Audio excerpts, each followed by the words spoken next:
Entonces vamos a presentarla. Y déjenme, ok, aquí está. Entonces empezamos con la unidad número 1, que es introducción y magnitudes fundamentales. ¿Sí?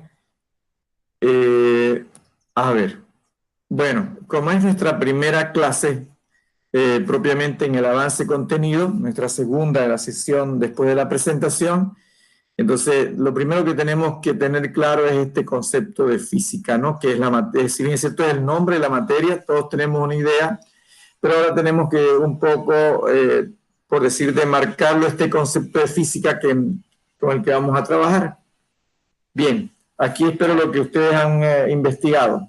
A ver, ¿quién me puede resumir en sus propias palabras? No es necesario que lo lean, la idea es que tengan el concepto. ¿Qué cosa es física? A ver, ¿qué cosa representa la física? ¿Qué me pueden decir de física?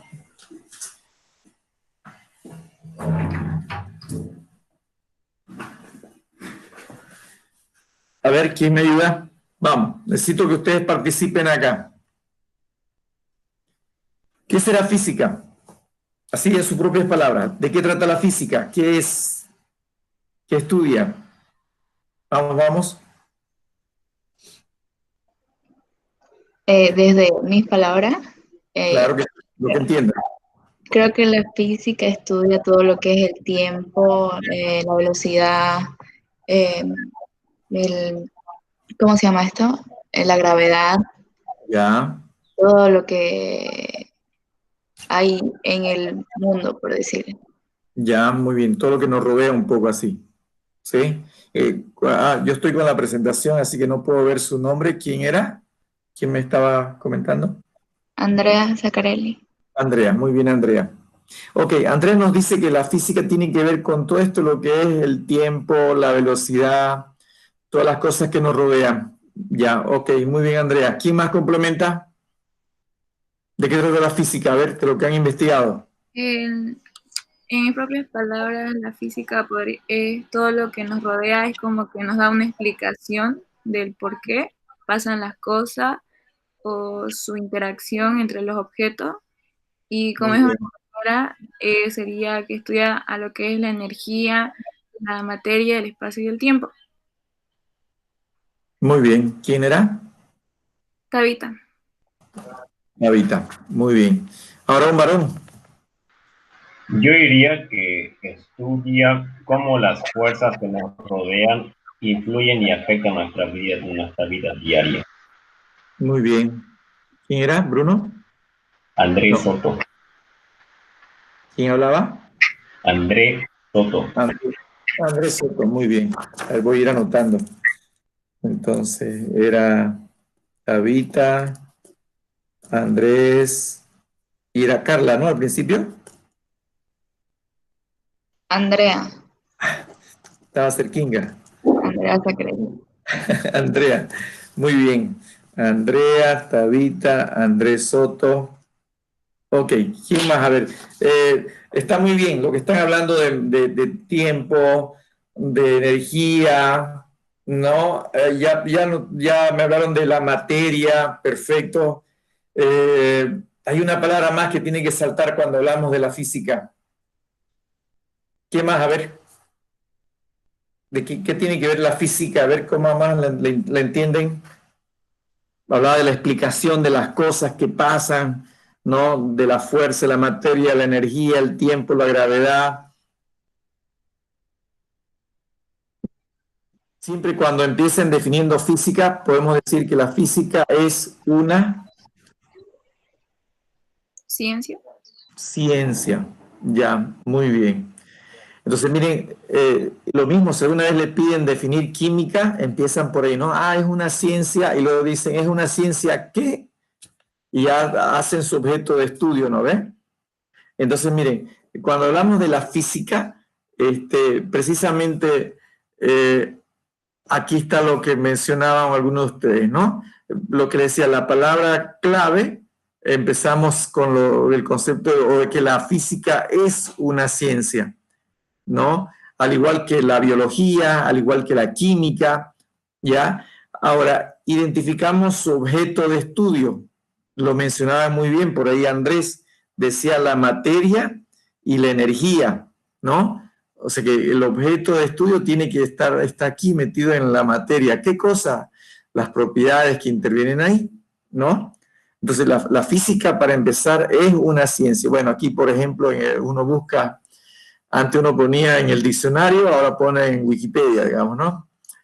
Dice que la física, que viene del latín de phys, de naturaleza, es la ciencia que estudia precisamente lo que mencionábamos, ¿no? El tema de la materia y energía, y fíjense lo que decía también a un principio Andrea, ¿no? Creo que era Andrea o Tabita, el tiempo, el espacio y las interacciones entre estos cuatro conceptos, ¿está bien? Entonces, la física se puede englobar en ese. Entonces, fíjense que también por ahí, creo que era Andrea o Tabita también decían que todo lo que nos rodea, lo del día a día, ahí viene una explicación. Y es que les cuento que en realidad la física, a ver, ¿desde cuándo creen que se estudia la física? Desde la prehistoria. Sí, desde la prehistoria, más o menos, ¿desde cuándo? A ver. Claro, porque bueno, desde cuando ya el hombre tenía uso de razón y se preguntaba por qué pasan los fenómenos, por ejemplo, como la lluvia, el fuego, el viento, ¿no es cierto? Entonces ya él un poco se cuestionaba y trataba de explicar esos fenómenos. Entonces, en realidad la física, podríamos decir que es las primeras ciencias naturales que se tiene en la humanidad, ¿no? De hecho, cuando hablamos de ciencia, les puede a ustedes hacer referencia a quiénes fueron los primeros que empezaron a hacer física, las primeras personas que empezaron a poder hablar sobre la explicación de los fenómenos de la naturaleza, del fuego, de la tierra. Isaac Newton. Isaac Newton, ya. Hay unos más antiguos que Isaac Newton.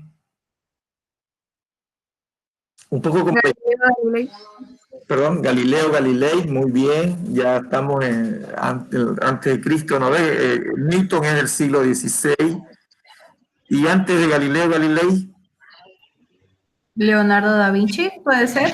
Leonardo da Vinci también puede ser, pero estamos ya en nuestra era cristiana también. Recuerden que desde la antigüedad, eso, miren, desde la antigüedad la física ya se venía, o sea, la temática de la física en realidad empieza con los filósofos, como Platón, como mencionaba Aristóteles, Platón. Lo que pasa es que los filósofos en realidad se cuestionaban, ¿no?, el porqué de las cosas, y de hecho trataban de explicar. De hecho, la teoría de los cuatro elementos, ¿no?, de que explica la composición de la materia, tiene que ver con los filósofos de la antigua Grecia, como Aristóteles y Platón, que plantean que la materia estaba formada por cuatro elementos. ¿Quién ha escuchado hablar cuáles son esos cuatro elementos? Como la película de los cuatro, del quinto elemento. A ver, ¿cuáles son esos cuatro elementos? Que todos ellos decían... Perdón, ¿era? Creo que es tierra, agua, fuego y viento. Ajá, correcto, esos son. Entonces, ellos explicaban la naturaleza de la materia en esos cuatro elementos. Ellos decían que todo estaba ahí metido en tierra, aire, fuego y aire. Oh, perdón, agua, ¿no? Ya lo dije, creo, el aire, ¿no? Aire, tierra, fuego y agua. Entonces, mire, desde ahí ellos, o sea, el hecho del estudio de la naturaleza, entonces nace con los antiguos griegos, con los filósofos griegos, y a medida que fueron apareciendo, se fue aumentando en el tema del conocimiento, que aparecen como Galileo Galilei, Leonardo da Vinci, ¿no?, y otros físicos y matemáticos al mismo tiempo, hasta llegar pues al siglo XVI y XVII, donde cobra mucha notoriedad Newton, ¿no? Y después, bueno, ahora, pues ni que se diga con todo lo que representa la física moderna, la física cuántica. Entonces, la física como tal viene desde la antigüedad prácticamente, con lo que es cuando el hombre se cuestiona lo que lo rodea, ¿ya? Entonces, pero lo que sí es importante, yo decía que la física empieza como la primera de las ciencias naturales, Y después de la física se desprende, por ejemplo, la química, la biología, ¿no? Porque cuando uno estudia la física cuando estudia la definición de física, pues también uno estudia la definición de química y podría ser exactamente lo mismo. La física, la química es una ciencia que estudia la materia también. Entonces yo les preguntaba en la investigación, ¿cómo se relaciona la física con otras ciencias, como la química, por ejemplo? ¿Qué diferencia habrá entre física y química? La diferencia es que una se puede alterar y volver a su estado normal como es la física y la química solamente se altera, no se vuelve a formar. Ok. A ver, un ejemplo. ¿Quién me contestaba? ¿Andrés? No. Jorge, Jorge, muy bien, Jorge. A ver, dice que la diferencia está en que la física trata de que la materia puede volver a su forma normal y la química cuando ya no vuelve, ¿no? Algo así más o menos. sí, ¿Recuerdan eso? Se tiene dos nombres, ¿no? Cuando vuelve a su estado normal y cuando ya no vuelve. ¿Cómo se llama eso? Son Reversible e irreversible. reversible y el otro es irreversible, ¿no? Reversible e irreversible. Entonces, no está mal. En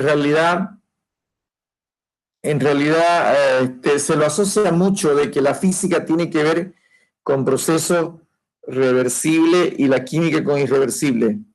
En realidad hay una diferenciación por otro lado, porque le cuento que en física o en química se ven procesos reversibles e irreversibles, porque este término de...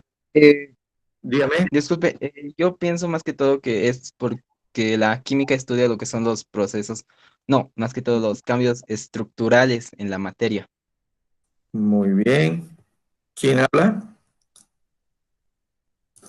¿Quién era? Luis Choque. Luis. Ok, Luis Daniel. Muy bien, Luis. Esa es la diferencia, ¿ya? Cuando hablamos de la física decimos que esto lo que pasa es que esta definición está un poco corta, ¿no? Digamos que es la más general, pero que cuando hablamos de la química resulta que la química es también una ciencia. Su objeto de estudio de la química también es la materia y la energía, ¿no? Y su interacción entre ellas. Pero entonces, lo que les comentaba en principio, nace la física como la primera de las ciencias naturales, con el avance de todo lo que son los conocimientos que se va adquiriendo, hay la necesidad de subdividirla, y se subdivide en química, por ejemplo. Ok, entonces, ¿qué se queda con la física? El estudio de las propiedades y las características de la materia, ¿no? En los cuales no se modifica su composición o su estructura, como decía Luis. Y aquellos procesos, aquellas propiedades de la materia relacionados con la energía, inclusive en los que cambia la composición de la materia, en lo que cambia la sustancia, eso se lo dejamos ¿a quién? ¿A la? Química. A la química. Ahí está la diferencia. Muy bien, Luis. La diferencia está ahí, ¿no? Física estudia la materia y energía, química también, ambas son ciencias, pero la física, su campo de estudio se limita principalmente a aquellas propiedades y características en las que la materia no cambia su composición, su naturaleza. El otro lado, lo que cambia cuando hay una transformación de su estructura, de su composición, lo hace la química. Bueno, de hecho, así se separó la química de la física, pero les cuento que en las últimas décadas es como que otra vez se ha vuelto a unir, o sea, hay estudios que necesitan no separarse, sino más bien interrelacionarse. Y de ahí es que, por ejemplo, ustedes después van a ver la materia de físico-química o química-física, en la que nuevamente se vuelven a unir. Pero para efecto de un curso básico de ingeniería, pues nosotros vamos a decir que la física que vamos a estudiar es solo con procesos en los cuales no cambia la materia. Química donde sí lo modifica.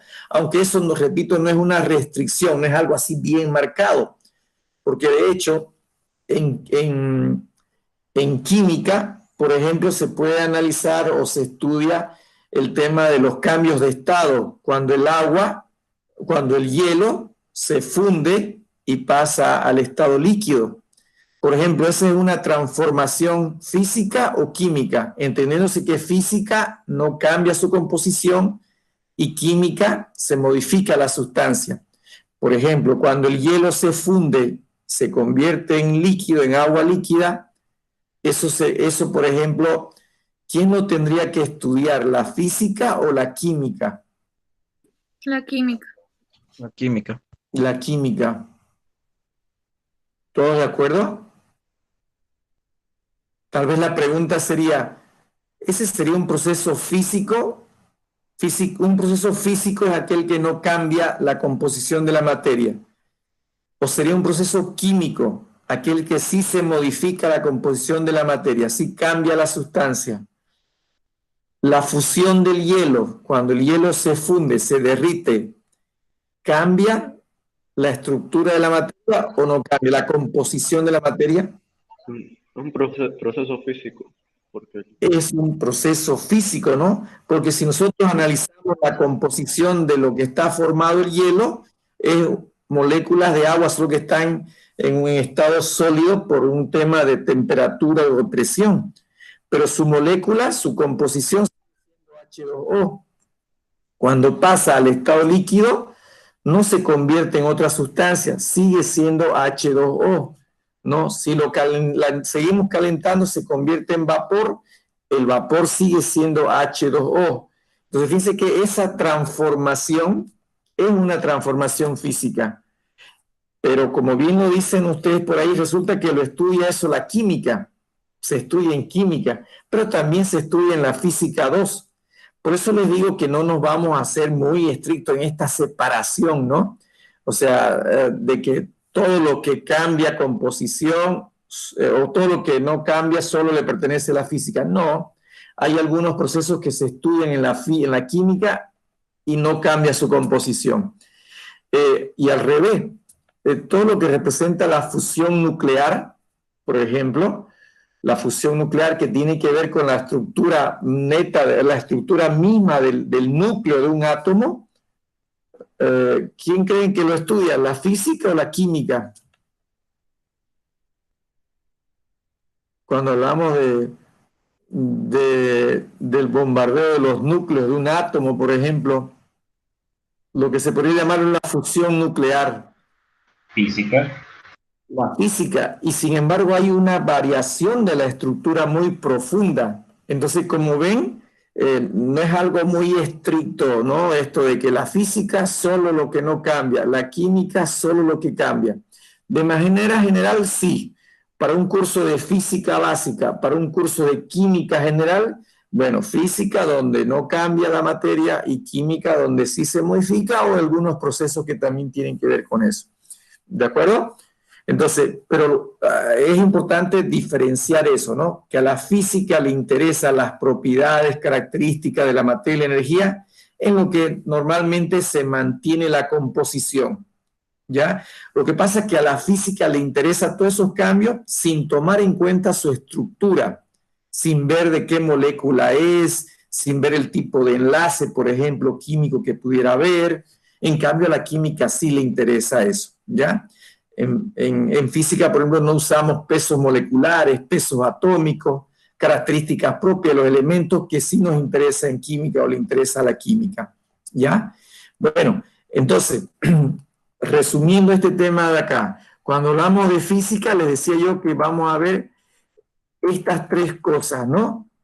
La física es una ciencia, ¿está bien? Forma parte de las ciencias naturales, cuyo objeto de estudio es la materia y la energía, le podemos aumentar acá, en cuanto al estudio de todas esas características y propiedades que tiene, ¿no? Sin que se modifique la sustancia. Y con eso lo diferenciamos de la química. ¿Está claro?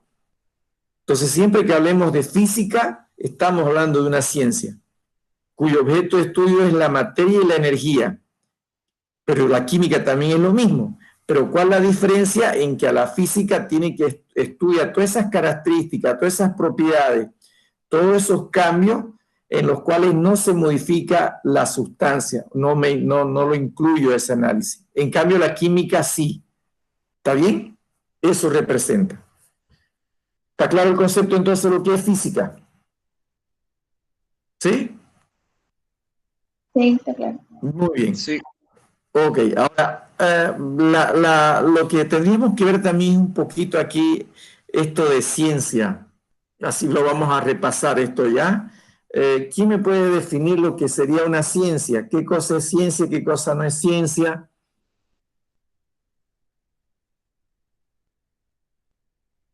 A ver, ¿encontraron algo por ahí? Cuando hablamos de la ciencia, yo les toco esto porque en una de las intervenciones que hacían minutos atrás, hablaban de la física que tenía que explicar el porqué de las cosas, ¿no? Pero resulta que no todas las explicaciones son válidas o forman parte de la física, porque para que sea parte de la física tiene que cumplir el requisito de que debe ser parte de una ciencia, ¿no? Y cuando hablamos de ciencia, ¿de qué estamos hablando? ¿Qué cosa es ciencia? ¿Ya? De un conjunto de conocimientos. De nuevo, ¿no? No la escuché. ¿De nuevo? Ciencia sería un conjunto de conocimientos. Muy bien. Cuando hablamos de ciencia, estamos hablando de un conjunto de conocimiento, ¿no? Cuando hablamos de ciencia, miren, aquí está, conjunto de conocimiento, pero no es cualquier conocimiento, es un conjunto de conocimiento sistemático y que han sido validados, ¿ya? Entonces, no todo conocimiento forma parte de la ciencia. No todo forma parte. Para que forme parte de la ciencia, debe ser sistemático. Significa sistemático, ¿no? Que ese conocimiento tiene relación con otro conocimiento que ya ha sido, que forma parte ya de la ciencia. Tiene una relación, ¿no? Se relaciona con diferentes áreas, por ejemplo. Ya tiene una justificación, una explicación. Pero lo más importante es esto, que además ha sido validado científicamente, ¿no? Y esa validación, que se llama validación científica, ¿se la hace a través de quién? De la observación. Muy bien, la observación. ¿De qué más? Es lo que se llama el método científico, ¿no? Entonces, ¿qué es lo que hace un científico, no?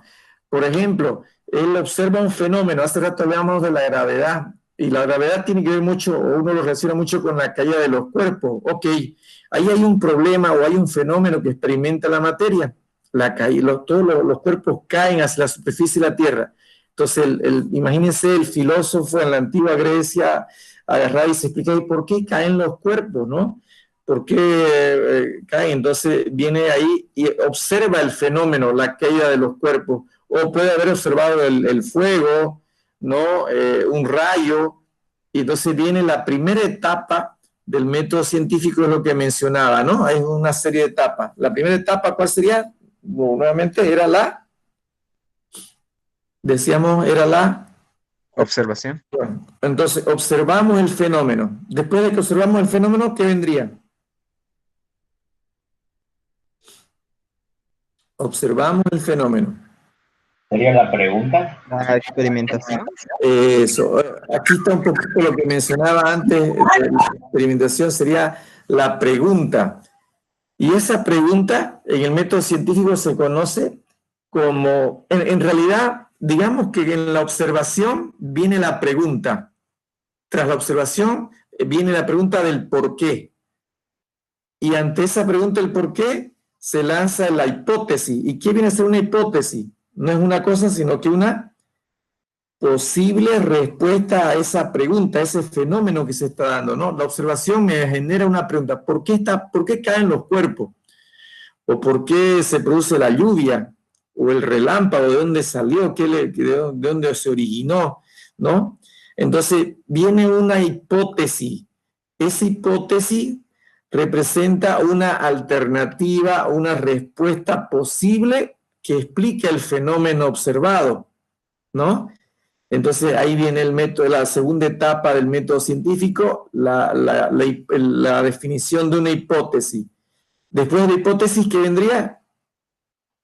La experimentación. La experimentación, ¿no? Entonces, está claro, ¿no? ¿Cuál es la finalidad de la experimentación? Que se Si se debería aprobar la hipótesis o no. o no, ¿no? Entonces, comprobarla, validarla, precisamente lo que mencionábamos acá, ¿no? Entonces, fíjense que yo observo el fenómeno, la caída de los cuerpos, digo, este cuerpo cae porque es redondo, porque es de color negro, no sé, cualquier cosa, y empiezo a experimentar. Entonces, la experimentación representa, no, nuevamente repetir el fenómeno, pero tal vez, pero ya no, tal vez en la naturaleza como se veía, sino más bien en la experimentación la hacemos generalmente, ¿dónde? Esa experimentación es repetir el fenómeno, pero esta vez controlando las variables, las condiciones, para ver si se cumple o no se cumple lo que estábamos planteando como respuesta. Entonces, normalmente esto lo hacemos ¿dónde lo hacemos esta etapa de experimentación? ¿En qué lugar o en qué ambiente? Laboratorios. En laboratorio, ¿no? Esto en laboratorio cuando hacemos precisamente la etapa experimental, lo repetimos en laboratorio controlando, a ver si decimos que el objeto cae porque tenía forma esférica, entonces empezamos a ver a darle una forma cilíndrica, en cambiarle de color, en modificar temperatura, en quitarle aire, sacar aire. Entonces de esa manera agarramos, experimentamos y bueno, aquí esto se hace la pregunta, ¿no? Si efectivamente se comprobó o no. Si no se comprueba lo que hemos dicho, o más bien se demuestra que no era cierto eso, entonces hay que volver atrás y cambiar la hipótesis, reformularla y otra vez hacer la etapa de experimentación, ¿no? Ahora, si después de esa etapa de experimentación hemos comprobado esa hipótesis, da origen ya a la última etapa, ¿no? Que vendría a ser esa conclusión donde ya ese conocimiento ya fue validado, ha sido sistematizado y validado, ¿no? Y en realidad esa conclusión se traduce en lo que ya son los conocimientos de la ciencia, que generalmente vienen en forma de modelos, de teoría, de principio o de ley. Entonces, la física, la química, la biología, ¿no? Está llena de modelos, de teorías, de principios, de leyes que explican las propiedades, los procesos, las transformaciones de la materia en este caso, ¿no? Entonces, y ya esto es lo que forma parte del conocimiento o de la ciencia, ¿ya? Entonces, todo lo que forma parte de la física, de la química y la biología ha pasado por esta etapa, por este proceso, de este método científico, y al final se encuentra formando parte de un modelo, de una teoría, de un principio o de una ley. Ejemplo, a ver, de esto de acá, que tengamos en física, en química, en biología. En la ley podría ser la ley de la inercia. Ya, en ley, por ejemplo, ¿no? La primera, el principio de inercia, en realidad, bueno, ahí podemos mezclar entre principio y ley, ¿no? Normalmente el principio es más universal, o sea, el más grande puede ser un principio que está dado por sentado. Por ejemplo, en física, en química hay un principio básico que tiene que ver con la energía y la materia, por ejemplo, ¿no? El famoso principio de conservación de la energía. ¿Han escuchado hablar, no? El principio de la conservación de la energía. ¿Qué dice ese principio? ¿Qué es lo que...?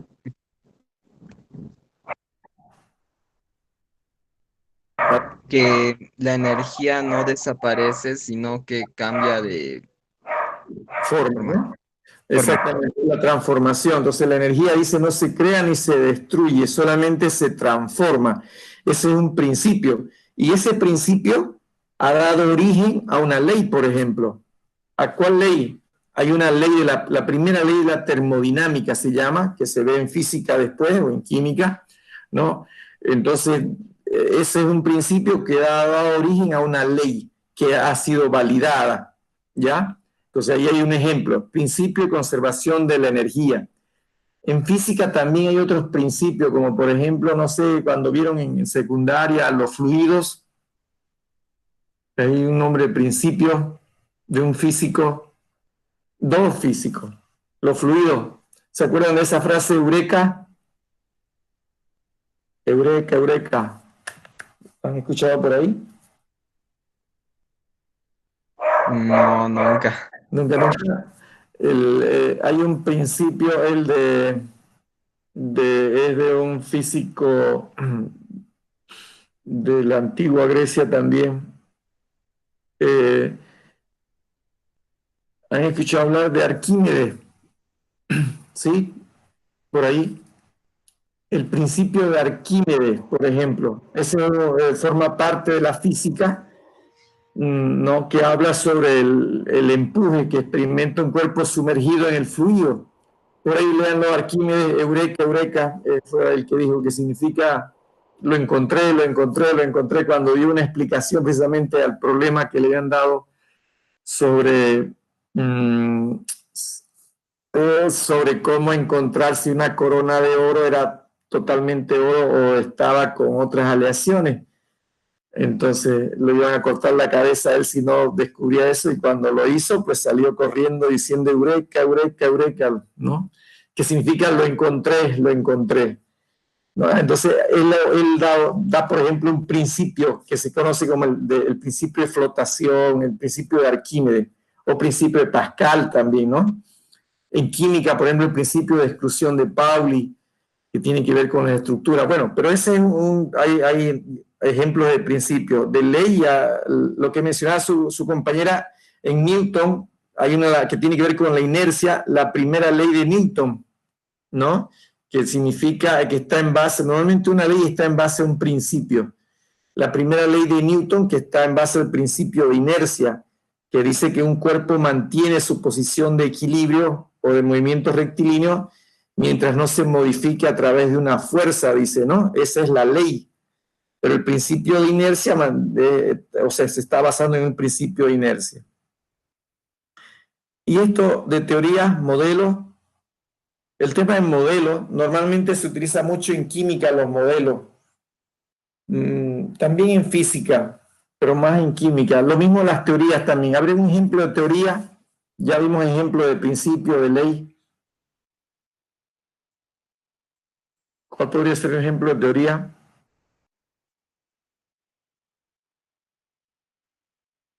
En física. La teoría del campo gravitacional. Ya. La teoría del campo gravitacional. Ok. Puede ser. Pero más que, bueno, el tema del campo gravitacional da un origen, que es la ley de la gravitación universal. ¿Cuál creen que es? ¿Qué diferencia? Bueno, pero hay una pregunta que siempre hacemos. ¿Cuál es la diferencia entre una teoría y una ley? A ver si me van, mientras los demás van viendo el tema de la... Que la teoría es algo no comprobado totalmente. Ya. Luis Daniel, muy bien. Me dice Luis que la teoría es algo que no está comprobado totalmente. Ya. ¿Ejemplo?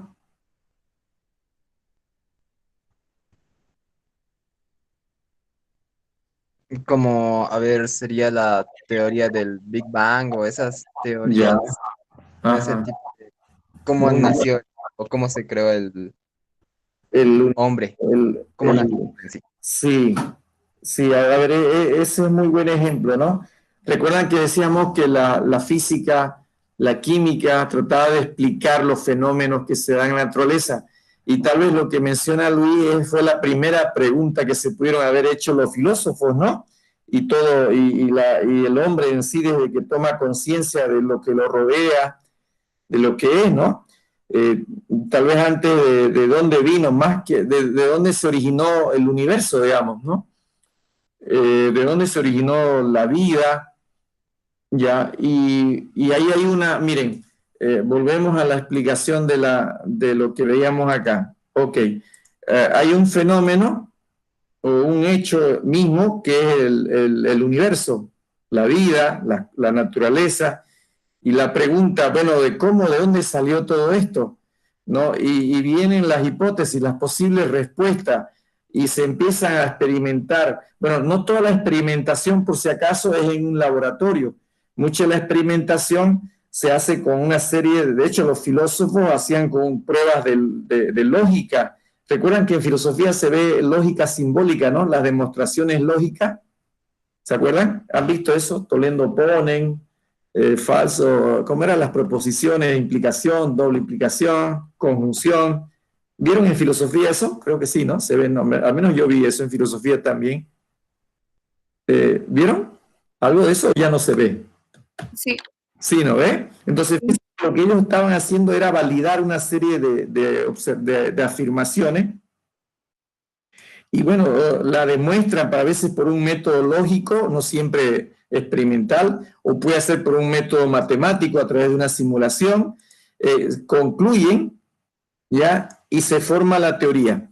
Y aquí está, como bien decía Luis, explicamos el origen del universo. Y resulta que la diferencia entre una teoría, bueno, hay muchas diferencias entre teoría y ley. Para empezar, una ley es más, la ley es algo más concreto, más general. Ya, la teoría es mucho más específico y tiene un conjunto de enunciados. Ya, la teoría es muy, ¿cómo le digo? Tiene un conjunto de postulados, una teoría. Mientras que la ley es una sola, un enunciado bien básico. La teoría tiene un conjunto de postulados que tratan de explicar un fenómeno.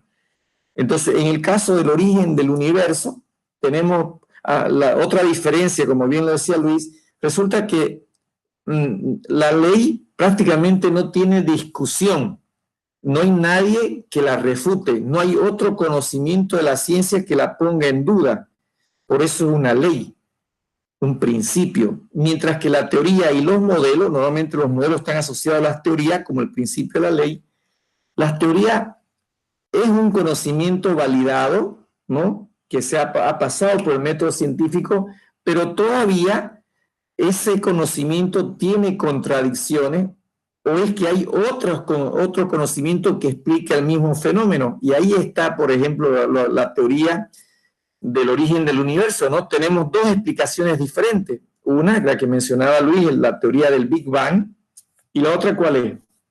Del cristianismo. Del creacionismo, ¿no? No. Ajá, de la creación, ¿no? Y fíjense que ambas, digamos que tienen argumentos para validarla, por lo tanto no es una ley, no es un principio, sino se queda a nivel de teoría, ¿de acuerdo? Se queda a nivel de teoría. Entonces, esa es la diferencia. Por ejemplo, yo les decía hace rato que cuando se empezaron a preguntarse de qué estaba constituida la materia, ¿no? Empezaron con la teoría de los 5 elementos, o los 4 ya, ¿no? Ya me inventé un quinto. 5 es el de la película, ¿no? 4 elementos. Entonces fue la primera, bueno, ellos dijeron, los filósofos como Platón, Aristóteles dijeron, ok, la materia está constituida por aire, agua, tierra y fuego, todo.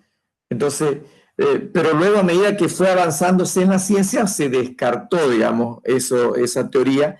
Y fíjense que en química, para explicar la composición de la materia, viene la teoría atómica de Dalton, por ejemplo, ¿no? De cómo explica la materia hasta las diferentes otras teorías que tenemos.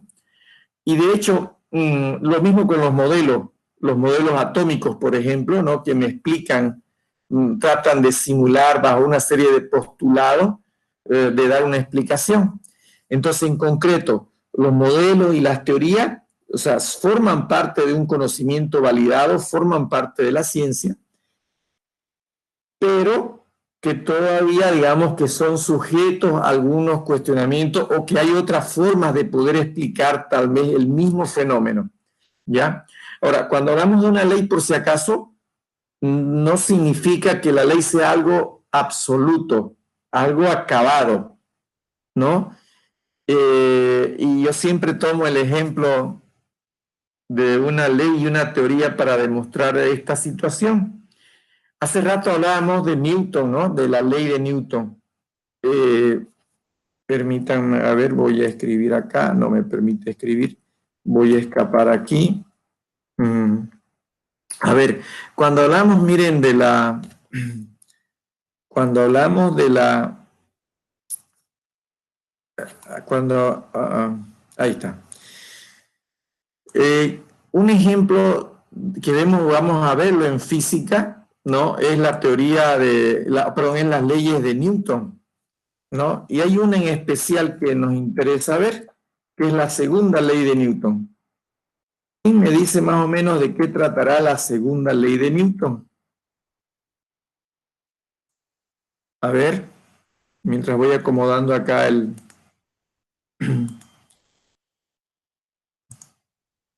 Ya. La segunda ley de Newton. ¿De qué tratará la segunda ley de Newton? Es una ley, por si acaso, ¿no?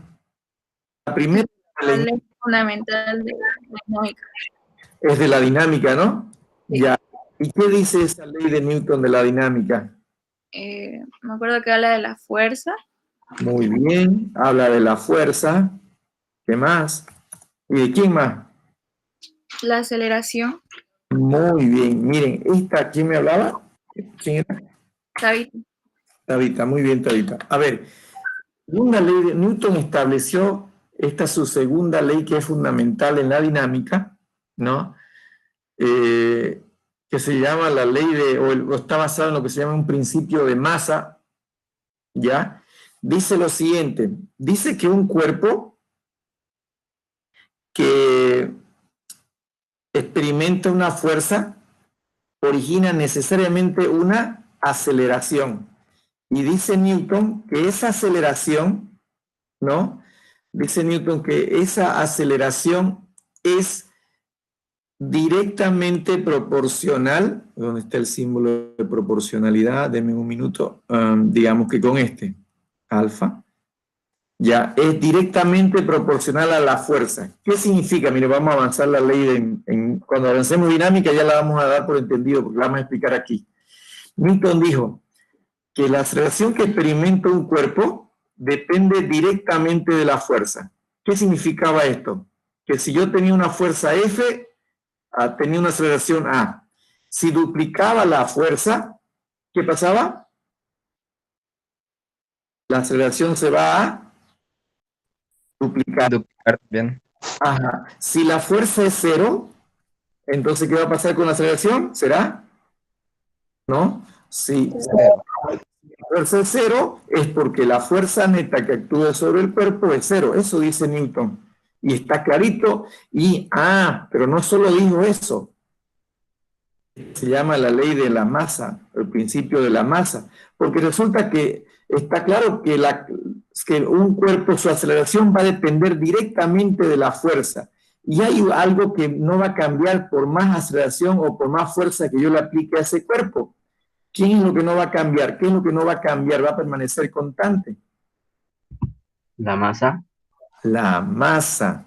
Newton agarró y dijo, no importa que yo le aplique 1 kilogramo de fuerza o 1 tonelada de fuerza, si ese objeto tenía una masa, no sé, de 10 kilogramos, va a seguir siendo 10 kilogramos, porque habla de la conservación de la masa, ¿no ve? Yo puedo modificar la fuerza, se modifica la aceleración, pero la masa no va a cambiar. Y de hecho esto dio origen a una formulita famosa. ¿Cuál es la formulita? Fuerza es igual a masa. Exactamente, fuerza es igual a masa por aceleración, la famosa ley de Newton, la segunda ley de Newton. Y miren, y eso es la base de la dinámica o de la mecánica, ¿no? Newton lo estableció esto por allá en el siglo XVII, ¿no? Y es una ley. Pero resulta que en el siglo XIX aparece un señor que cuestionó esto de acá. ¿Quién creen que es? Y dio origen a una teoría. Fue Einstein, ¿verdad? Fue Einstein. ¿Con su teoría de cuál? ¿Quién estaba hablando? Andrés Soto. Andrés Soto, muy bien, Andrés. Einstein, a ver, bueno, Einstein es uno de los físicos más notables, ¿no? Del siglo XX. Lanzó una teoría. ¿Cuál es su teoría de Einstein? ¿No era la teoría de la relatividad? Exactamente, la teoría de la relatividad. Miren, la segunda ley de Newton no pasa lo que ya les dije yo ahorita. El enunciado de la segunda ley de Newton dice que la aceleración que experimenta un cuerpo depende directamente de la fuerza y su masa permanece constante. Y no es más la segunda ley de Newton. Si ustedes buscan la teoría de la relatividad de Einstein, ¿no? Van a ver que es muchísima información y muchos contenidos y muchos enunciados tiene, ¿ya? Muchos enunciados. Es interesante, tienen que verlo, lo pueden investigar por ahí, ¿no? Pero para hacerlo más sencillo, a ver, uno de estos postulados de la teoría de la relatividad de Einstein resulta que echa por tierra lo de Newton. Miren ustedes, o sea, algo que era una ley, viene Einstein y lo replantea. Y así como acá tenemos esta formulita, en la teoría de la relatividad de Einstein hay una formulita también. ¿Quién me dice la formulita? La fórmula de la teoría de la relatividad de Einstein siempre la asocian. La teoría de la relatividad de Einstein es muy compleja, tiene muchos enunciados, pero normalmente uno la asocia a una fórmula que dice E igual a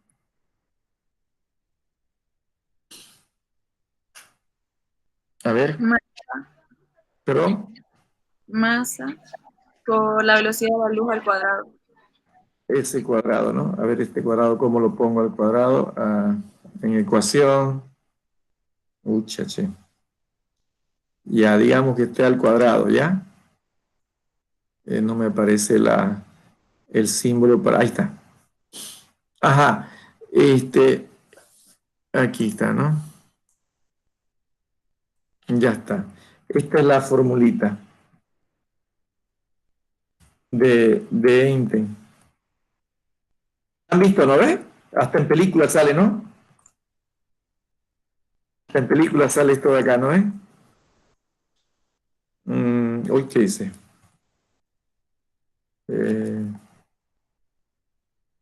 Ya, esta era la de Newton.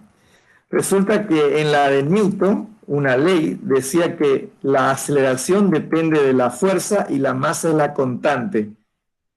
Resulta que la teoría, como parte de la teoría de la relatividad de Einstein, establece otra cosa. A ver, esta m es la masa, esta c es la velocidad de la luz, como decía aquí en la tablita, ¿no? ¿Sí? Ahorita sabes, ¿se imagina cuánto es la velocidad de la luz? ¿Tiene una idea más o menos? A ver, los demás, ¿alguien le ayuda? No, ¿Velocidad de la luz? 9. ¿Cuánto más o menos? ¿Tiene alguna una idea alguien de la velocidad de la luz? Para que tengan una idea, más o menos aproximado.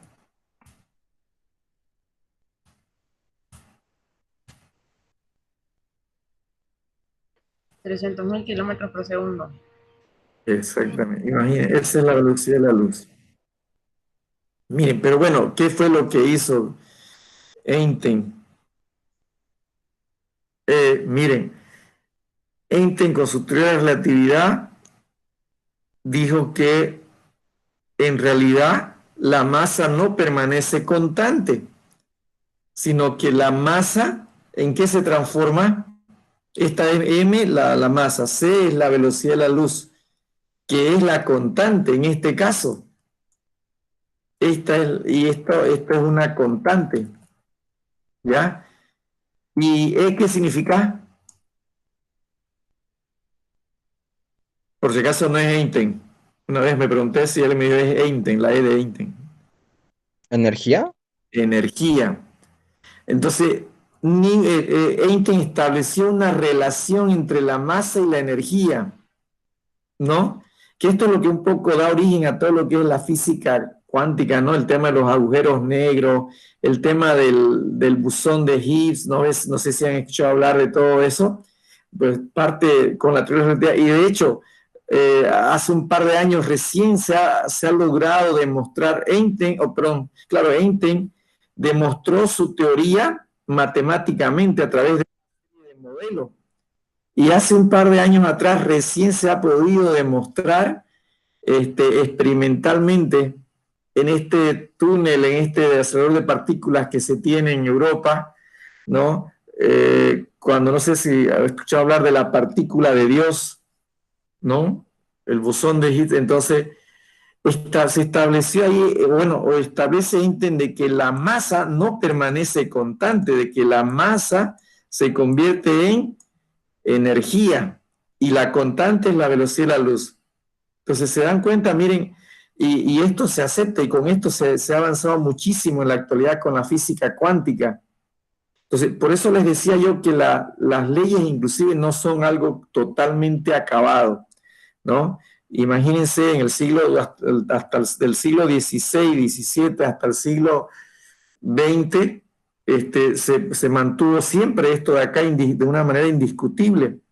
Y viene Einstein y replantea esta situación, ¿no? Y dice, no, la masa puede variar, ¿no? Y se convierte en energía. Hay una relación entre la masa y la energía. Así como había la relación entre aceleración y fuerza, lo mismo pasa acá. Y bueno, parecería que ya no sirve la segunda ley de Newton, ¿no? Pero en realidad nosotros la vamos a estudiar y en base a esta ley de Newton se construyen los automóviles, los aviones, los edificios y todo lo demás. Entonces no es que esté mal la segunda ley de Newton o que esto no funcione. De hecho, lo que pasa es que tienen una especie de aplicación diferente. Esto efectivamente se ha demostrado ahora ya de manera experimental que la masa se convierte en energía, pero esto sucede ¿cuándo? ¿Bajo qué condiciones, bajo qué situaciones creen que la masa se puede convertir en energía? Cuando se tiene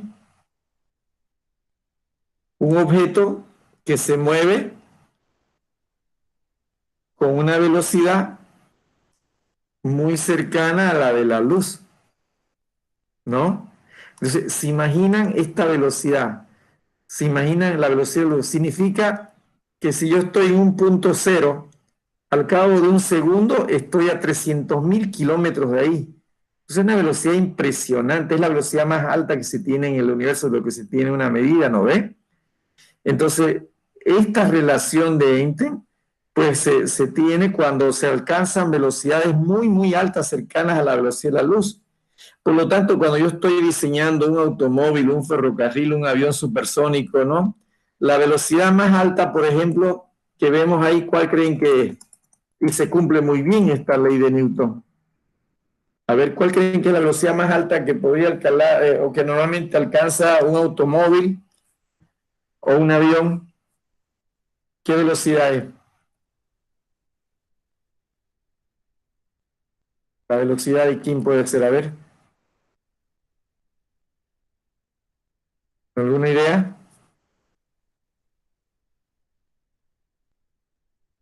¿400 kilómetros por hora? Ya, 800. 800 kilómetros por hora. Ya, yo a veces cuando voy al 9 llego a 160. No le digan a nadie, sí. 160 kilómetros por hora. Los autos de carrera llegan a 200, 300, ¿no? 400 kilómetros por hora. Un avión, los más rápidos, Ah, sí, entonces sería que un avión debe llegar a 2000 o 2000, tal vez. 1000 kilómetros por hora. A ver, hay una velocidad que es una referencia, así como la velocidad más alta, la velocidad de la luz. Aquí podríamos hablar de una velocidad también, así que marque una diferencia. La velocidad del Sonido. sonido. ¿Cuánto creen que es la velocidad del sonido? La velocidad del sonido. Por eso hablan de un avión supersónico, ¿no ven? O hay automóviles que han logrado y llegar a la velocidad del sonido bajo condiciones muy especiales, ¿no? En un desierto, ¿Cuánto creen que es la velocidad del sonido? Es una de las velocidades más altas que puede llegar un automóvil, un avión. ¿Cuánto será la velocidad? ¿Será 700 kilómetros por hora? A ver, googleen por ahí. La velocidad del sonido. Una idea por ahí. 1600. Perdón, de nuevo. 1600, más o menos. Mucho. 1600. 331 metros por segundo. Ajá. Por ahí, 300. ¿Cuánto? En realidad, 1200 kilómetros por hora. más o menos por ahí. No, es que en realidad, a diferencia de la velocidad de la velocidad.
Hola, ¿soy yo o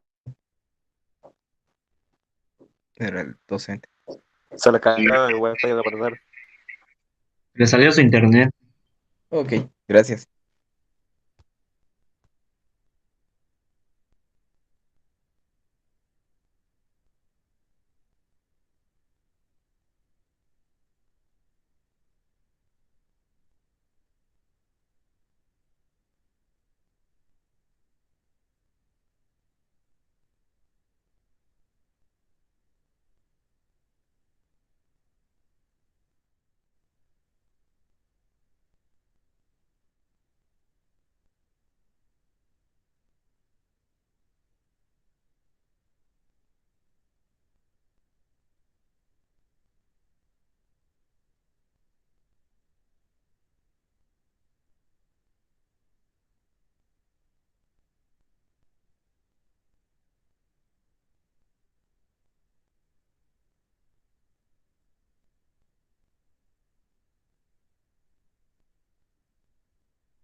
Hola, hola, ¿me escuchan ahora? ¿Sí? Sí, sí. Sí. Se me cortó. ¿Hasta dónde vimos? Ya. Estábamos viendo la velocidad del sonido. Ya, aquí se cortó, ¿no? Ujú. No sé qué pasó, que el internet, sigo yo teniendo problemas con el internet. Ya, nos quedamos acá, ¿no? ¿Sí? No se ve nada. No se ve nada. Espera eso, perdón. Todavía no está compartiendo pantalla. Sí. Compartir pantalla. Espérenme, voy a ver si está grabando. Está grabando. Vamos a presentar la pantalla.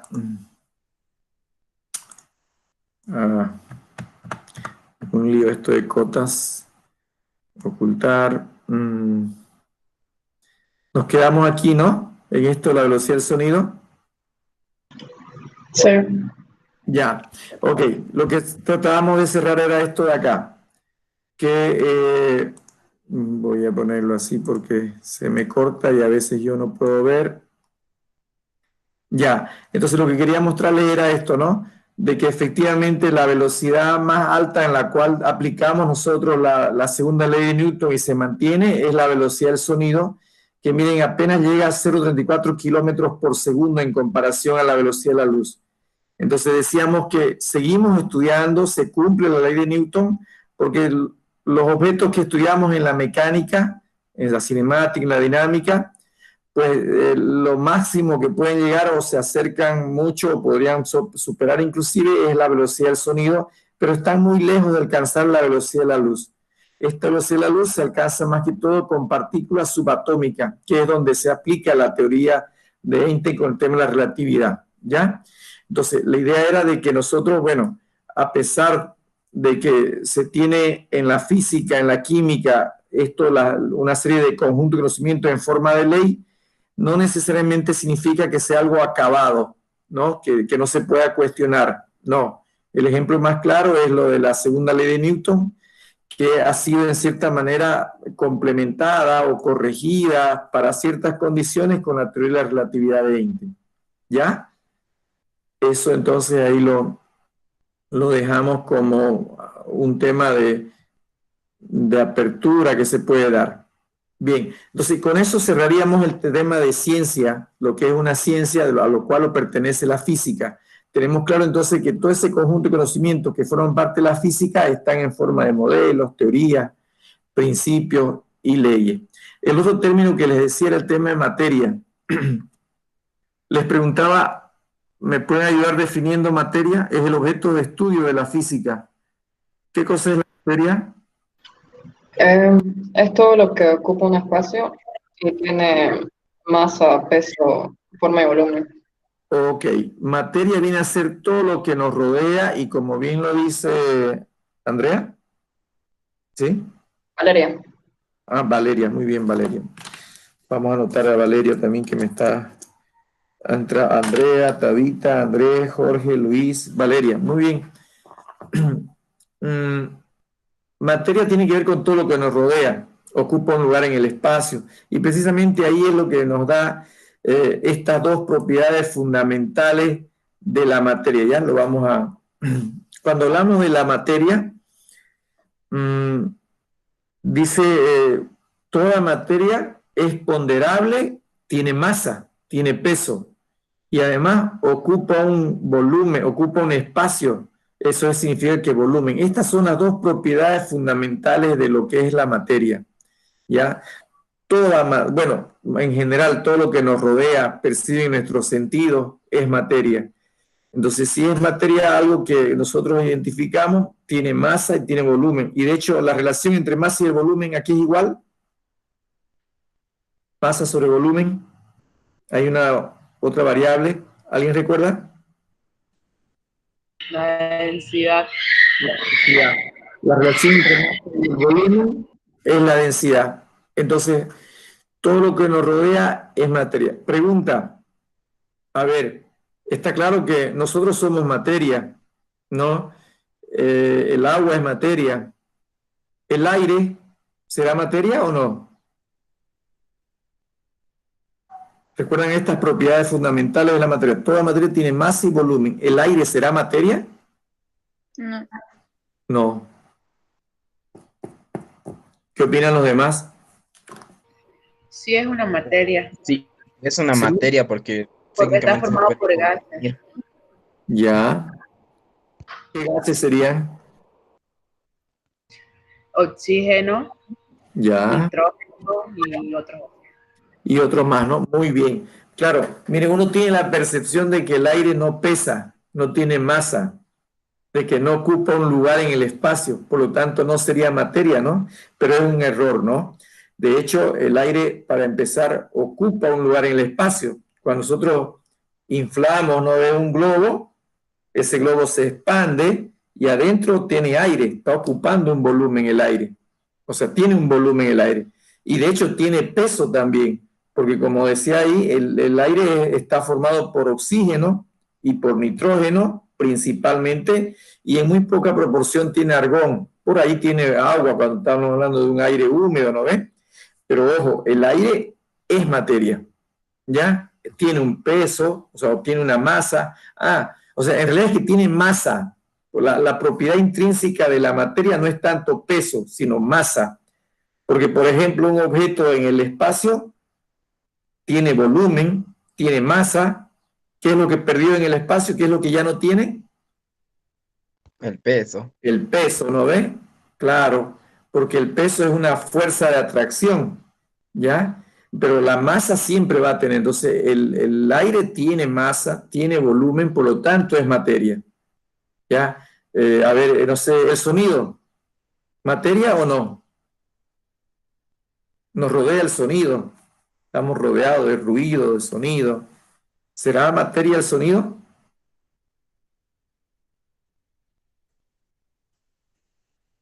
¿Qué opinan? Yo creo que sí. Sí, ya. De eso ya no estoy seguro. ¿Ah? ¿Cómo es? ¿Qué opinan del sonido?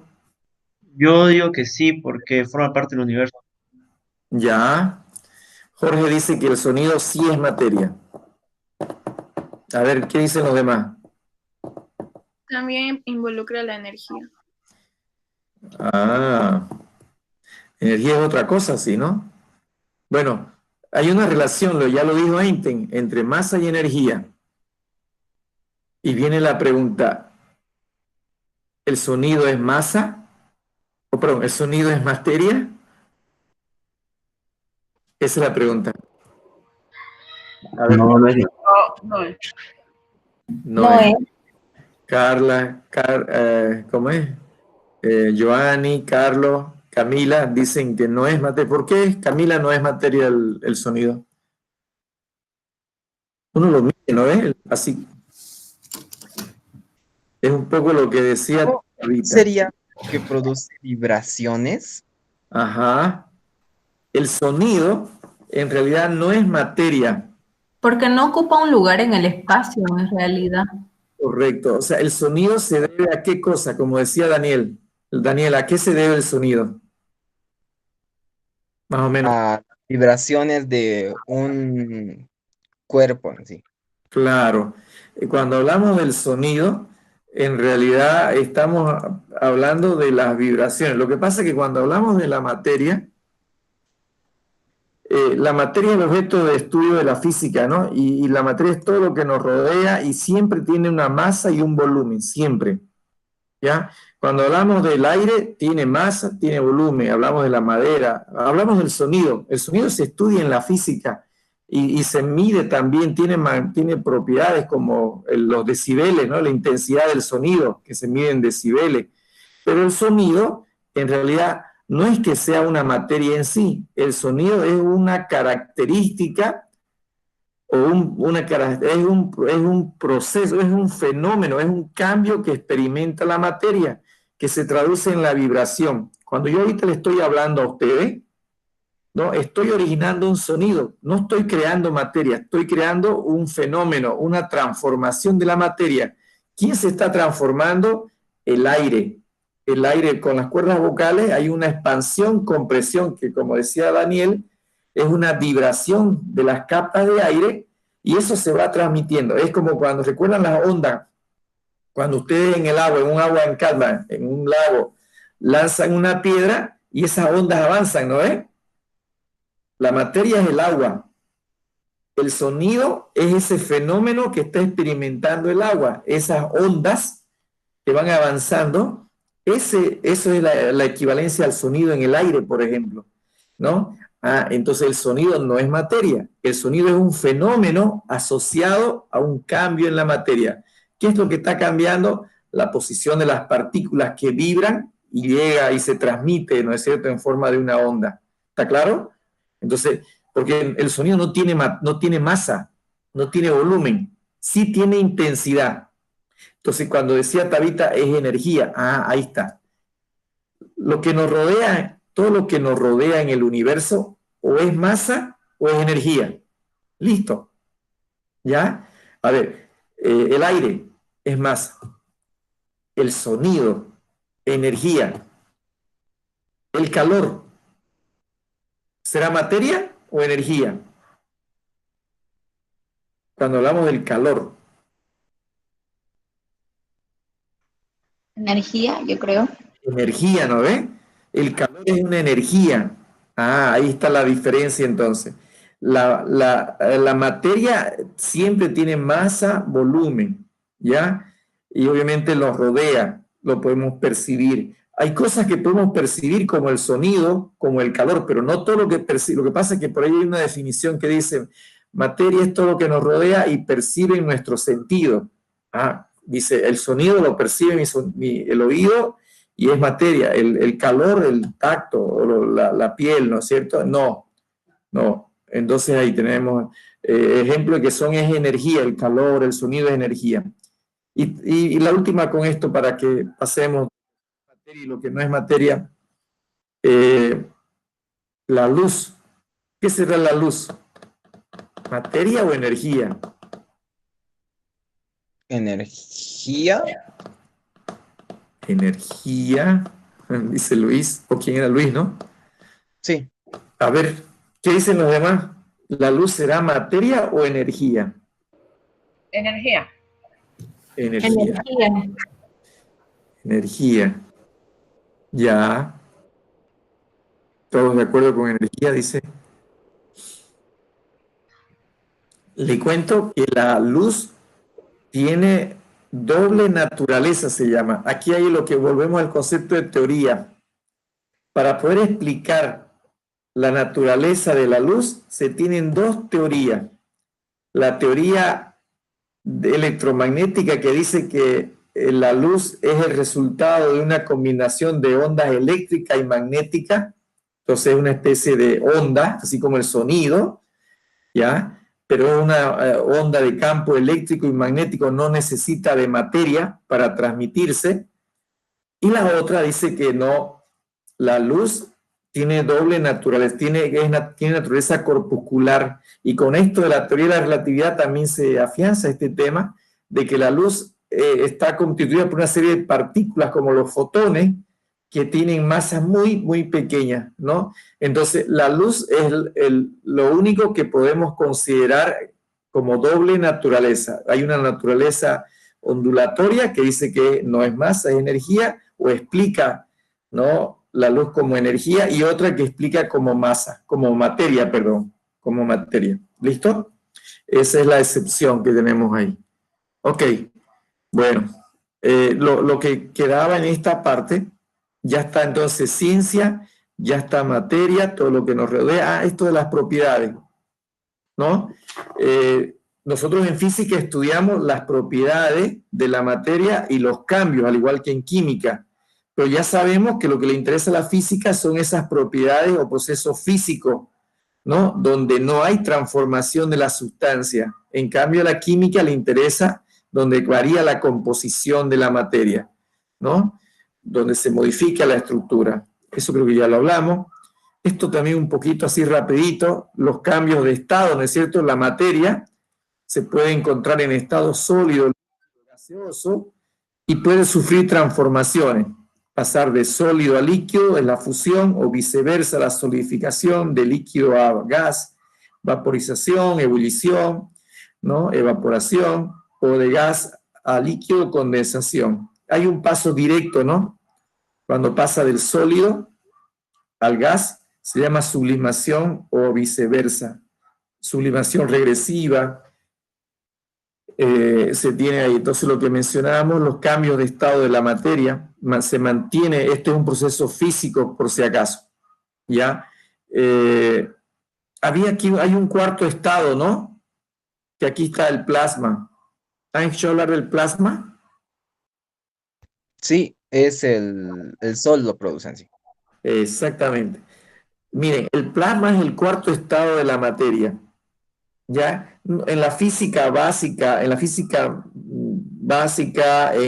química básica, no lo estudiamos, ¿ya? Consideramos solamente estos tres estados, pero se tiene el cuarto estado de la materia, que es el estado de plasma. Una consulta, ¿qué es lo que me permite pasar de sólido a líquido a gas? ¿Qué cambio? ¿Qué variable modifico para pasar de un estado a otro? La temperatura. La temperatura. Le cuento que no solo la temperatura, también me puedo pasar de un lado a otro, modificando aparte de la temperatura, ¿cuál otra cosa? La presión. La presión, muy bien. Entonces, normalmente si yo aumento la temperatura, si empiezo en sólido y aumento la temperatura, pues se funde, pasa a líquido, se sigue calentando, se vaporiza, pasa a gas. Y si yo siguiera calentando, ¿no? A millones de grados centígrados o Kelvin, pues se llega al estado de plasma, que es cuando el gas se ioniza, la molécula de un gas o el átomo de un gas se convierte en un ion con carga eléctrica. Entonces ahí se dice que ya no es un estado gaseoso propiamente, sino es un estado de plasma. Y como decía por ahí, creo que era Luis o alguien, ¿dónde se encuentra ese estado? En la Tierra no lo tenemos como tal, digamos, propiamente, aunque algunos lo asemejan con el tema de la llama, por ejemplo, del fuego ahí en la llama, un estado de plasma. O sea, se dan cuenta, la llama ahí yo tengo sustancias que se están quemando o que se producen de la combustión. Entonces no es sólido, no es líquido, no es gas, es un estado de plasma.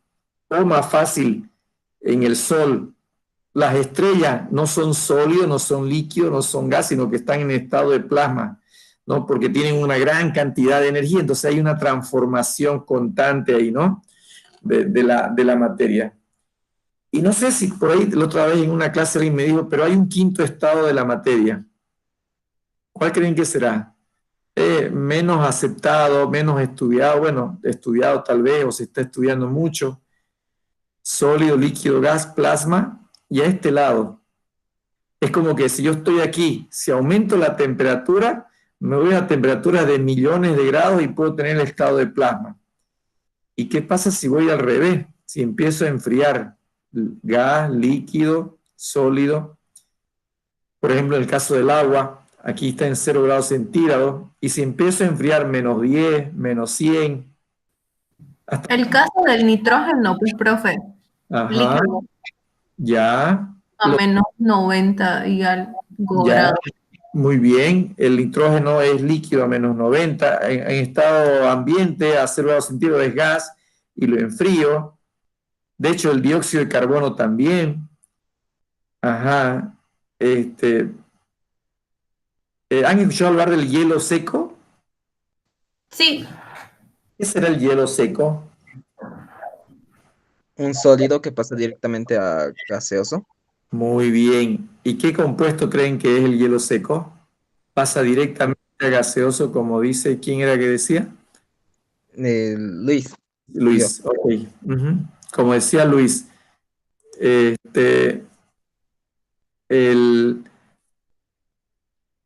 hielo seco está aquí y yo lo dejo a temperatura ambiente.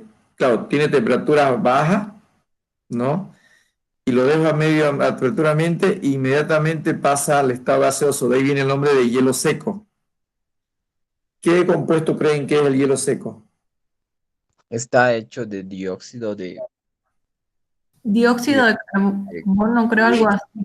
Dióxido de carbono, correcto, es el dióxido de carbono. Lo que pasa es que así como el nitrógeno se enfría a menos 70, ¿no? Este se solidifica cuando yo bajo la temperatura y aumento presión. El dióxido de carbono yo lo puedo, está en estado gaseoso, lo paso a líquido y después lo paso a sólido. Pero cuando ese sólido lo pongo en medio ambiente, directamente salta al estado gaseoso.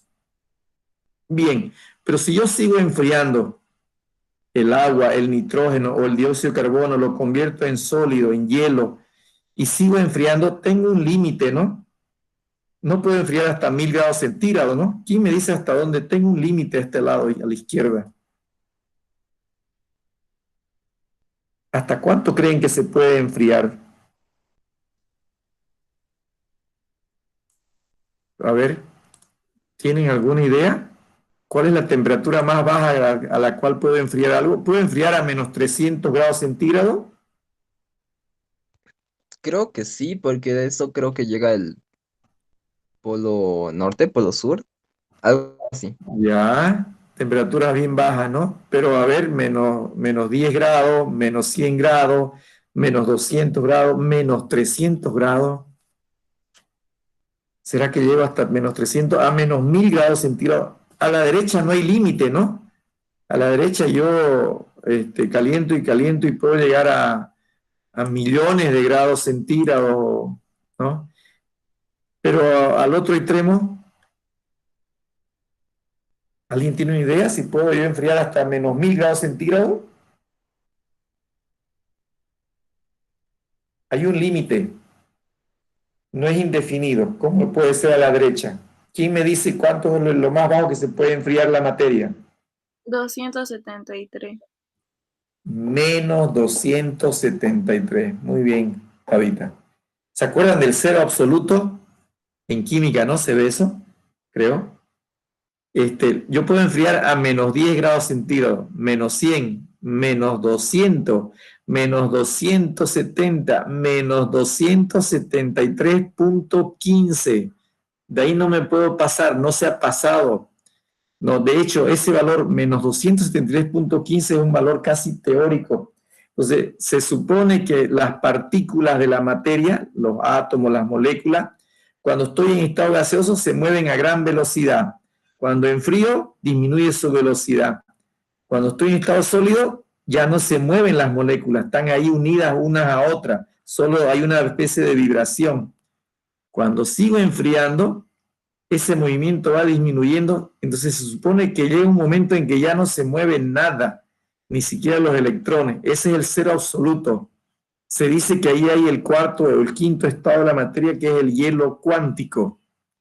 Pero a diferencia del plasma, bueno, este acá es como que un estado artificial, ¿ya? Bueno, un poco para que, si por ahí les preguntan a ustedes, o el hielo cuántico, si saben, el hielo cuántico, es el estado que alcanza la materia cuando se llega al cero absoluto. ¿Cuánto es el cero absoluto? Menos 273.15 grados centígrados, o 0 Kelvin, el cero absoluto. ¿Está bien? Eso representaría ahí. Bueno, para que terminemos esta parte, ya estamos sobre la hora, tenemos tiempo. Teníamos que ver otra parte de la investigación, era las partes de la física, ¿no? Tenía que ver con, bueno, hasta aquí un poco veíamos lo más importante, recapitulando, lo más importante de la física, que tenía que ver con ciencia, que tenía que ver con la materia, ¿ya? Todo esto de acá. Y la materia en sí tenía que ver con los estados, que ya estamos viendo acá. Y una vez después de eso ya está claro física, lo que estudia, de qué trata, qué no trata. Un poco queríamos ver el tema de las partes de la física, ¿no? Sobre todo en la parte de física 1, es la parte de la mecánica, que está ahí con la dinámica. Ahí vemos el tema de la cinemática también, la óptica, que se da con todos los procesos de refracción de la luz, etcétera, ¿no? Forma parte, o sea, puede haber cosas que nos rodean como cosas tan grandes como el tema del universo, y fíjense que los tamaños tan grandes que aparecen acá, ¿no? La distancia que hay. Esto de acá es que también la física tiene que ver, les digo, con valores tan inmensos, con magnitudes tan grandes. Por eso también se dice que la física es la ciencia de las magnitudes. Miren esta cantidad de 2 por 10 a la 21, el diámetro, digamos, de la galaxia de Andrómeda, o distancias tan pequeñas como los átomos de cesio, ya, que se puede dar a la -9, ¿no? Y esto es lo que le mencionaba un poco, ¿no? La parte de la mecánica, la parte de la física. La mecánica, que es lo que vemos en física 1, básicamente con cinemática, dinámica, estática. Fíjense que pudieron trabajar sobre esto, un poco modelar el movimiento, va por el siglo XVI, el siglo XVII. La parte de la dinámica, lo que hablábamos de Newton, desde Kepler antes y terminábamos con Newton, con Galileo, la parte de los fluidos que también lo estudió Newton, Bernoulli, principalmente la termodinámica que es más nueva, que aparece después de la mecánica o de la dinámica, la parte de las ondas, de las oscilaciones que se estudiaba inclusive desde el siglo XV. Esto, ¿no? Lo más nuevo que se tiene también, la parte de electricidad, electromagnetismo. Estas son las áreas de la física clásica que se ve en física 1. Lo que comentábamos, bueno, en física 1 se ve mecánica, en física 2 se ve esto, con esto de acá, también lo de acá. La física 3 o la electricidad y electromagnetismo ve lo de acá, ¿ya? Eso lo pasamos un poco. Y este es el otro tema de magnitudes y unidades. Magnitudes y unidades. Vamos a... Sí, para poder acabar esto de una vez lo vamos a pasar más rápido, ¿ya? Lo investigaron esto de acá, ¿no ven? Esto era lo que teníamos que ver. Definición de una magnitud, la clasificación de las magnitudes por su origen, por su naturaleza y los sistemas. A ver, así rapidito. ¿Cómo se define una magnitud? Definición de una magnitud. Ah, todavía está ahí. ¿Ya lo vieron? A ver, ¿quién me ayuda? Vamos, así, a ver. Los que no han hablado, a ver, lo tengo anotado que habló Andrea, Tabita, Andrés, Jorge, Luis, Valeria. A ver, los que no han hablado. Magnitud es la cantidad de unidades que tiene un cuerpo. Magnitud es la cantidad de unidades que tiene un cuerpo. Muy bien.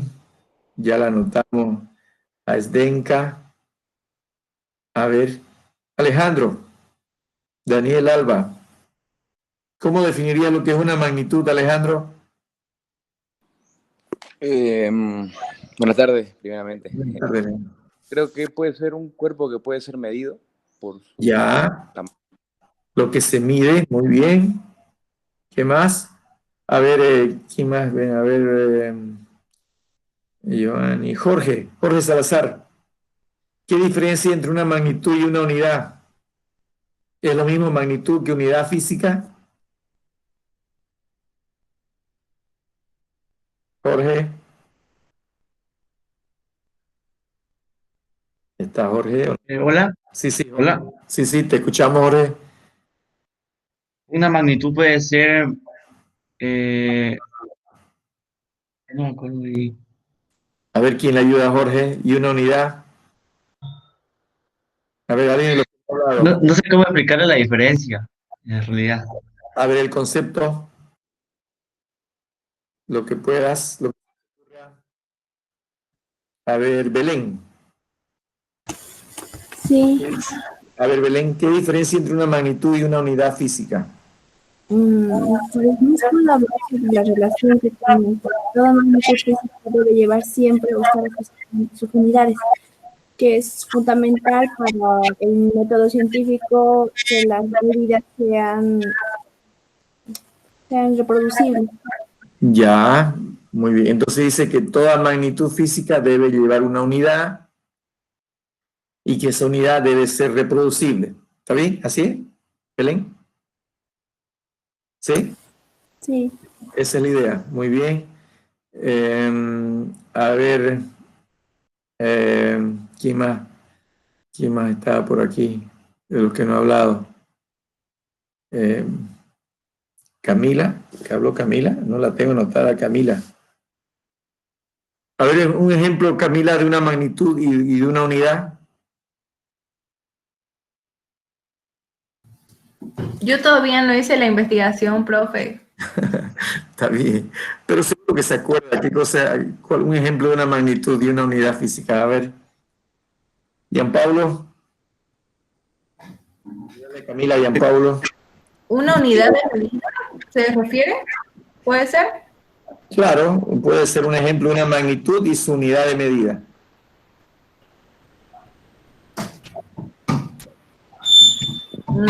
No, no me acuerdo ahorita. La longitud y su unidad de medida es el metro. Muy bien, listo. Ok, por ahí va la cosa, ¿no? Muy bien. Entonces, a ver, lo que tenemos es lo siguiente, ¿no? Magnitud es todo lo que se puede medir. Y cuando hablamos de lo que se puede medir, estamos hablando de una propiedad de la materia o una característica del fenómeno que experimenta la materia. Por ejemplo, un cuerpo que experimenta un fenómeno, cae, un cuerpo en caída libre, ya, es una propiedad que, cuando yo hablo del cuerpo que está cayendo, a ver, un cuerpo en caída libre, ¿qué pueden medir de un cuerpo en caída libre? Díganme, ¿qué pueden medir? La velocidad. Velocidad, ¿qué más? Aceleración. Aceleración. El tiempo. Tiempo. ¿Qué más? La longitud de caída. La altura o distancia recorrida o caída. ¿Qué más?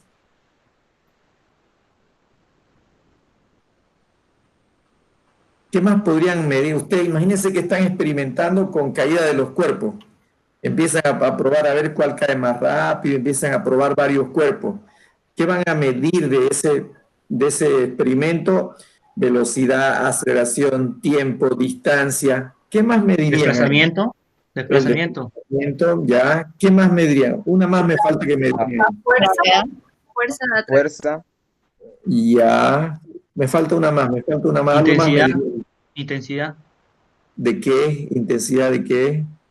De caída. Está cayendo.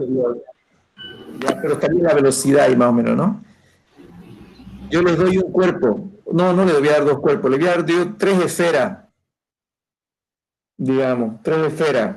Y le digo, mídame todo lo que pueda en la caída de este cuerpo, digamos, ¿no? De caída libre. Ya, ustedes me dicen, voy a medir velocidad, distancia, aceleración, tiempo.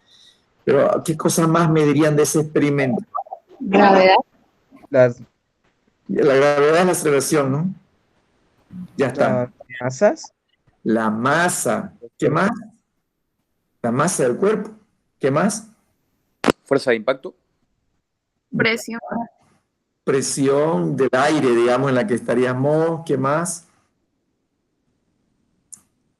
La inclinación de dónde se está lanzando. Ya, por ahí un ángulo de inclinación.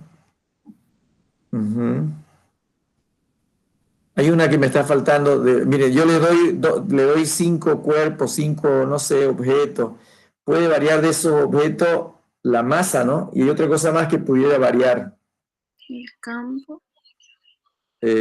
Campo, el volumen, todo eso que hemos hablado, mire, todo eso que representan magnitudes, todo lo que se puede medir. Entonces yo les doy un objeto para que hagan un experimento de caída libre. ¿Qué pueden medir de ese objeto?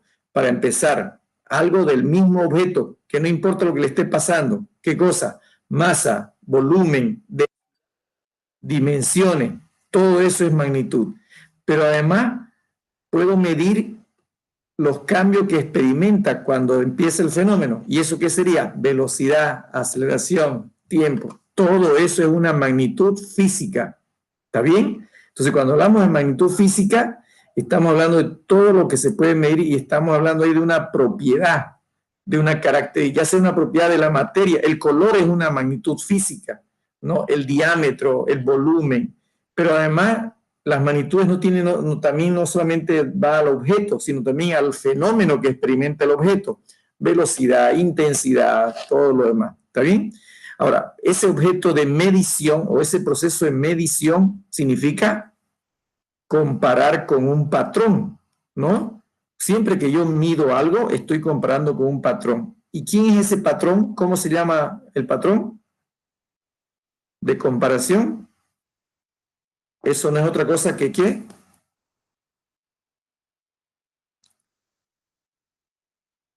es la unidad física, ¿no? ¿Está bien? ¿Está bien? ¿Me escuchan ahí, no? Sí, sí. Es que hace rato yo hablando y estaba sin conexión, así que por eso, por ahí ya me pasa lo mismo. Así que medir, bueno, magnitud física, todo lo que se puede medir. Cuando yo mido es comparar con un patrón y siempre que hago ese proceso de medición, el resultado es una cantidad y una unidad física. Por ejemplo, Jean Pablo me decía, le pedí un ejemplo de magnitud, la longitud me dijo, ¿no? Con su unidad. Ok, vamos a suponer la longitud que recorrió el cuerpo en caída libre. Voy a medir esa longitud o ese desplazamiento o esa altura. Voy a decir, tiene una altura de 5 metros. ¿Qué significa eso? El 5 es la cantidad de veces que se repite con el patrón. El patrón en este caso es la unidad física, que es la medida de comparación, ¿no? Entonces aquí, por ejemplo, estos casos. ¿De quién estaría yo hablando cuando digo, tiene una magnitud de 20 kilogramos? ¿De qué magnitud sería esto? 20 kilogramos. La masa. La magnitud sería la masa, el kilogramo sería la unidad física, ¿no ven? 80 kilómetros hora. Velocidad. La masa y el tiempo. ¿No? La velocidad, ¿no? Esto es velocidad. Entonces, la magnitud física, ¿no? Estaríamos aquí, bueno, en este caso la masa, ¿está bien? La cantidad el 20, la unidad es el kilogramo, kilómetros hora. La magnitud, la masa. La masa de ese cuerpo es de 20 kilogramos. Significa que es 20 veces el kilogramo que se ha usado como patrón. Y lo mismo acá, la velocidad, 80 kilómetros hora. Esas son magnitudes físicas, ¿no? Ahora, la clasificación de las magnitudes, ¿recuerdan? Se pueden clasificar. ¿De qué manera se pueden clasificar las magnitudes? Vectorial, escalar, fundamental y derivada. Muy bien. Por su origen pueden ser fundamentales y derivadas. Y por su naturaleza, escalar y vectorial, ¿no? Fundamental porque no dependen de otras, ya están dadas de por sí. Y derivadas las que se derivan de acá. Por ejemplo, ¿cuál podría ser una magnitud fundamental? La longitud. La longitud. Y una magnitud derivada que se derive de la longitud, ¿cuál podría ser? La velocidad. La velocidad, ¿no? La velocidad es más distancia, longitud sobre tiempo. Entonces se deriva de dos, la velocidad es una magnitud derivada, porque se deriva de dos fundamentales, de la longitud y del tiempo. ¿Está bien? El área, por ejemplo, el área es longitud al cuadrado, ¿no ves? Entonces es derivada. ¿Está bien? Por su naturaleza escalar y vectorial. ¿Cuál es la diferencia entre escalar y vectorial?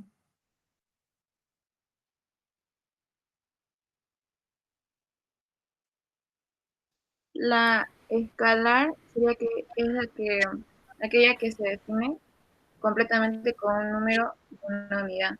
Ya, muy bien. El módulo, ¿no? Se basa más en su dirección y su sentido. Mientras que vectorial necesita, para estar totalmente definida, aparte del módulo, que era el tamaño y la unidad, necesita dirección y sentido. Muy bien. Entonces, la magnitud escalar es aquella que está totalmente definido con la cantidad y la unidad. El módulo se llama eso. Mientras que hay otras magnitudes para que estén totalmente definidas, aparte del módulo, necesitan, ¿no?, módulo, dirección y sentido. Esa es la diferencia entre una magnitud escalar. A ver, un ejemplo de una magnitud escalar y de una magnitud vectorial. La escalar podría ser el tiempo, la temperatura, y el vectorial, la velocidad. La velocidad, ¿no es cierto? Por ejemplo, cuando yo digo la temperatura es 20 grados centígrados, listo. Totalmente definido, está clarito, ¿no? O digo el tiempo que llevó, el tiempo que transcurrió tal fenómeno fueron 10 segundos, perfecto. Velocidad. Digo, ese automóvil viaja a una velocidad de 80 kilómetros por hora. ¿Eso qué sería? Solamente sería el módulo. ¿No ve? Supóngase que hay un automóvil que va en la carretera de Santa Cruz a Guarne y viaja a 80 kilómetros por hora. Su módulo es 80 kilómetros por hora. ¿Cuál sería la dirección? ¿Cuál sería el sentido ahí?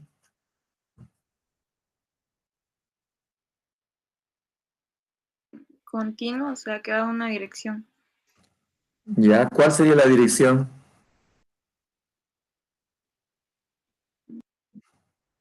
A ver. Lo que pasa es que yo les puedo decir, ¿no?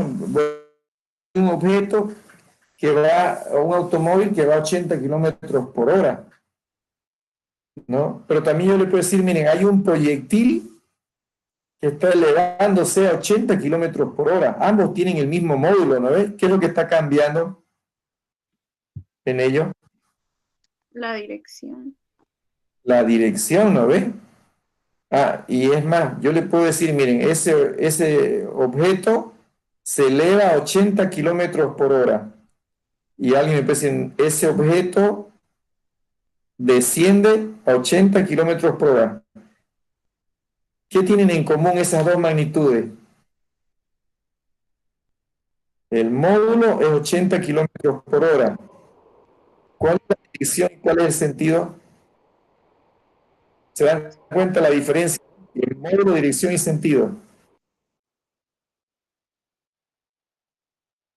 No es lo mismo decir ese objeto se eleva a 80 kilómetros por hora o ese objeto baja a 80 kilómetros por hora. ¿En qué se diferencia esa magnitud? Es vectorial la velocidad. ¿Qué tienen en común de estos tres? Esas dos medidas.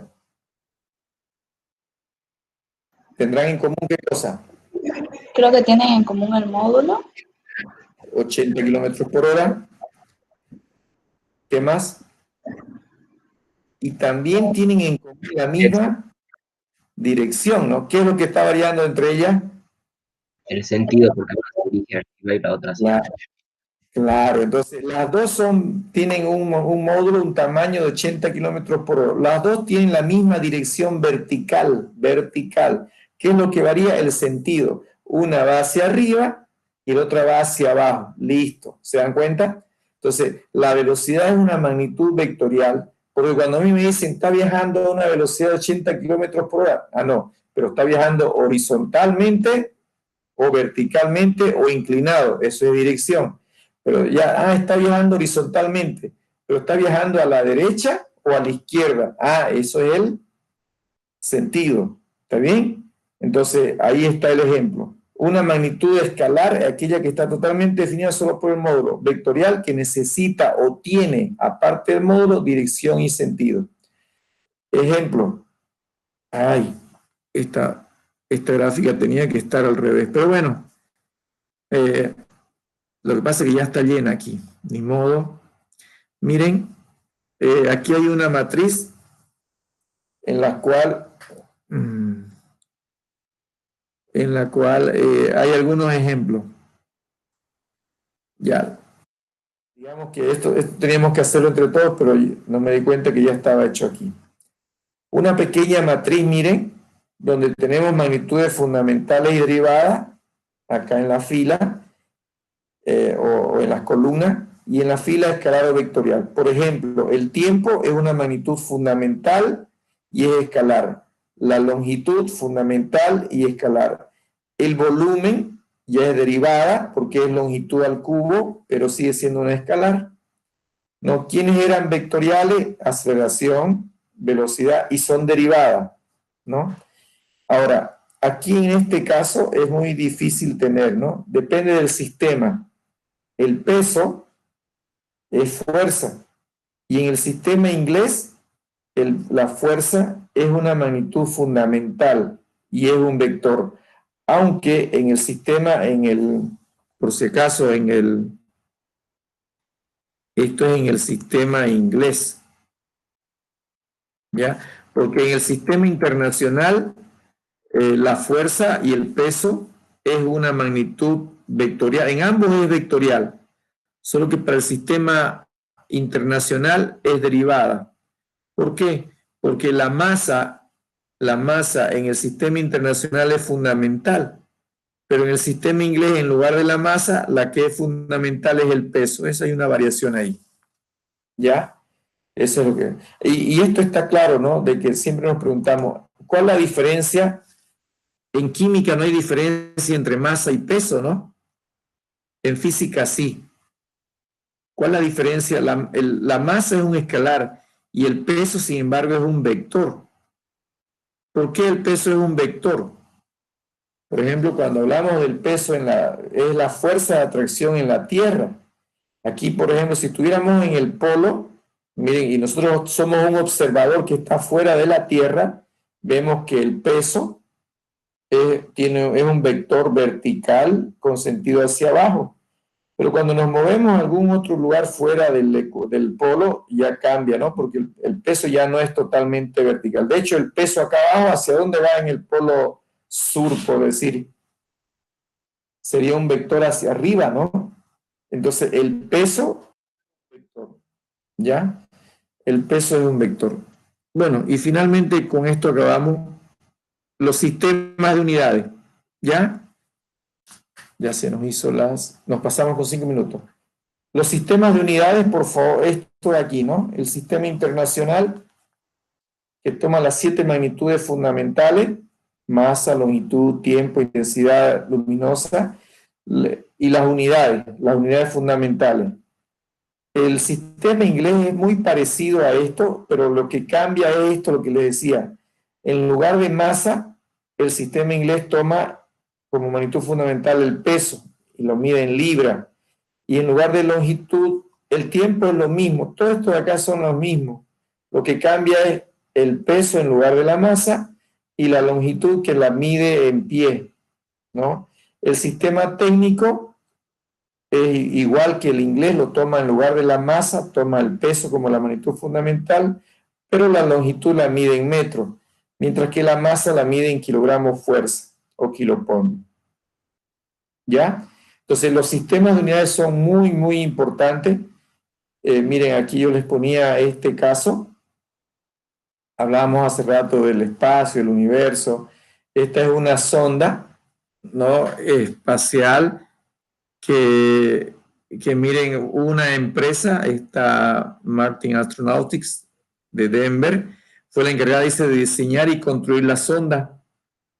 Pero esta otra empresa de acá fue la que hizo el programa para su navegación. Cuando se lanzó al espacio, fue como el Titanic. Sucumbió. ¿Y cuál fue el problema?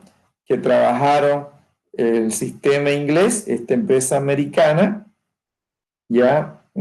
Y esta empresa europea, pues, de pasada también era así, la americana también, pero trabajó en el otro sistema, ¿ya? Uno trabajó en el sistema internacional y el otro trabajó en el sistema inglés, y pues las variaciones que pues fallara, ¿no?